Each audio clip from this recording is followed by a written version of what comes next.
Due to the pandemic, class-based education has been halted and the transition to online teaching has begun. While UKZN has already been making use of Moodle as an LMS, very few courses were designed to be facilitated entirely through the platform. Instead, Moodle is used to support traditional teaching. With years of experience using Moodle, our team is uniquely suited to enabling the teaching process to be shifted online in a way that will benefit both the students and lecturers during these trying times. As a pilot project, we propose a fully online lesson teaching the introductory section of ISTN 211. This topic is particularly applicable as it is broad enough for us to get creative. It presents the opportunity to introduce students to a new style of learning in the hope that they find it refreshing and captivating. We propose that the lesson be broken down into 3 unique sections, namely, the Introduction to System Analysis and Design Principles, the Systems Development Life Cycle, and the role of the Systems Analyst. In each of the sections, there are specific learning outcomes. For example, in the Introduction to Systems Analysis and Design, students must be able to discuss the difference between systems analysis and systems design.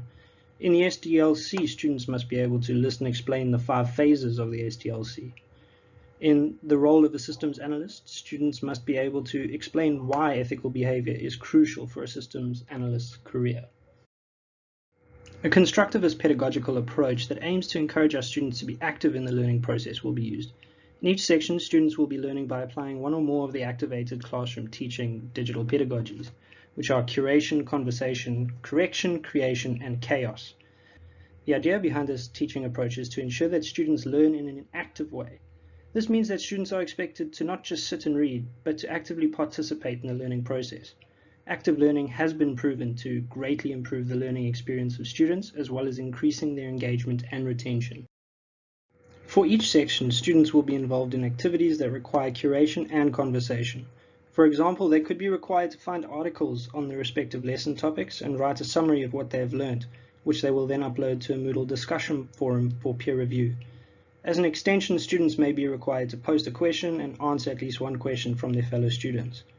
Instead of communicating with the students passively, we will allow students to engage in learning through conversation using a forum.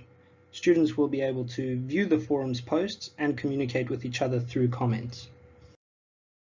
Regarding correction, for each section there will be questions embedded in interactive H5P lecture videos to ensure that students are active and paying attention. After students answer the questions, the correct answer will be given. This allows them to learn through correction. In creation, instead of students just consuming content or videos, we will allow them to create them as well. Students will be given an assessment that requires them to create a video or presentation using tools like Powtoon and Chaos. There will be an assessment for students to introduce themselves, demonstrating critical thinking by creating a digital story or web page using sites such as Wix. This will be beneficial in determining a student's understanding of topics. What features of Moodle will we use to engage students? Moodle has many capabilities, and to make the most of it, we will use the following tools. Our main intention is to gamify the course to promote self-learning. Throughout the course, there will be hidden stash items that students are expected to find. Some will be easier to locate than others. There will be bonus marks awarded for students who find all hidden stash items, and this ensures that students will read through the content carefully. Badges will also be used, as badges will be awarded to students based on their achievements and progresses in the lesson. They will be displayed on a student's profile, which will motivate students to try and achieve them.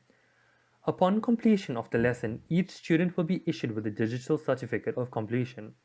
And finally, we will conduct a questionnaire to ascertain how students felt about the lesson so that we can make improvements going forward.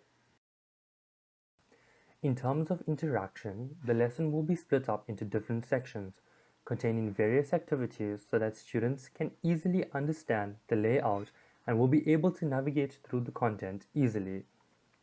We will use colorful and bold headings in new sections to distinguish it from other sections. Each topic will only be made available to students once the previous activity is completed. Checkboxes can be used to keep track of the user's progress, and a navigation bar comprising of links can take a student to a specific section when clicked upon. The final section of our presentation will be dedicated to a proposed breakdown of our lesson plan. Firstly, the introductory section will be broken down as follows. A video will be posted that will introduce the lecturer and give a brief outline of the section and activities. Attached below the video will be a document outlining the learning objectives, required text, and fun educational links. The document will also indicate the due date of the main assignment, creating an infographic. Before commencing with the course material, each person will have a chance to introduce themselves. We will set up a discussion forum where each student will attach a presentation about them. Lastly, to ascertain a baseline of knowledge from the students before they embark on the course, a multiple choice quiz will be created. In the topic of systems analysis and design, this topic will consist of a discussion forum, an interactive H5P lecture video, and Kaltura video slides and an animated video examples. This topic will conclude with an assessment, a multiple choice question quiz, and that will contribute 10% to the overall grade. For the systems development lifecycle, this topic will consist of a discussion forum, a structured lesson activity with questions at each phase.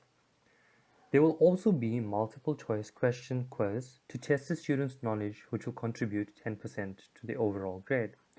This topic will conclude with an assessment that will contribute to an additional 30% to the overall grade.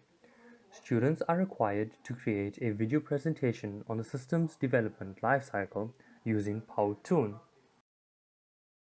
In the topic of the role of a systems analyst, this topic will consist of a discussion forum and a structured lesson activity with questions at each phase.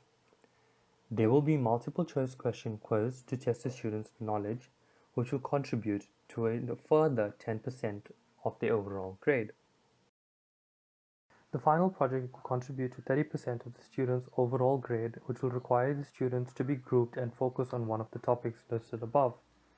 As a group, they will be required to create an infographic on one of the above topics. After submission, they will complete a quiz consisting of multiple choice questions from all three topics that will contribute to an additional 10% to the overall grade. Thank you for listening to us from Group 3.